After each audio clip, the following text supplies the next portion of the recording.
Video número 58, ejercicio 33. En el circuito de abajo, ¿cuántos voltios salen y cuántos amperios pasan por la lámpara?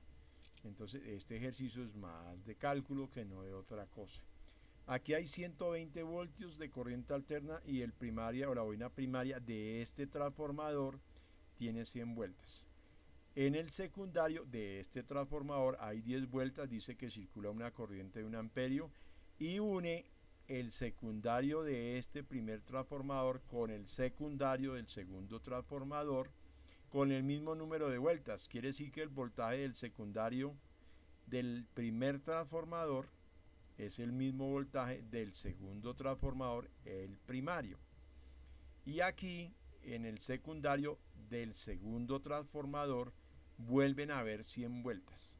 Aquí suena muy curioso y lo voy a mostrar, pero por cuestiones simplemente obvias, uno diría, pues en el secundario hay 120 voltios.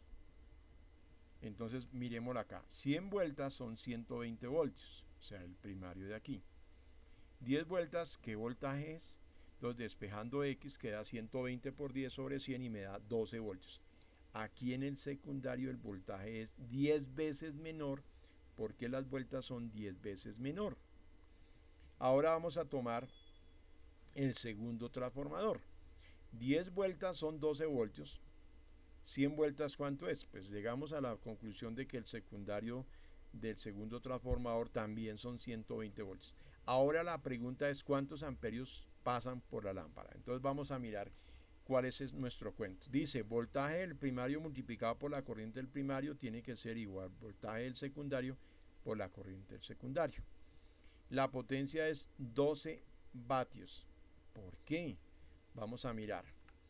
Aquí en el secundario son 12 voltios, ya lo vimos. Aquí en el secundario del primer transformador son 12 voltios y dice que la corriente es 1 amperio. Entonces serán 12 vatios. Y eso mismo tiene que suceder en el secundario del segundo transformador. O sea, la potencia del primer transformador es la misma potencia del segundo transformador. Entonces, si aquí en el primario son 12 vatios porque son 12 voltios y 1 amperio, en el secundario tienen que ser los mismos 12 vatios. Pero aquí el voltaje es 120. Entonces la pregunta que uno se hace, entonces ¿qué corriente hay en el secundario? Aquí, la corriente que pasa por la lámpara. Entonces despejando X nos queda 12 voltios por 1 amperio sobre 120 voltios, nos da que es 0. amperios.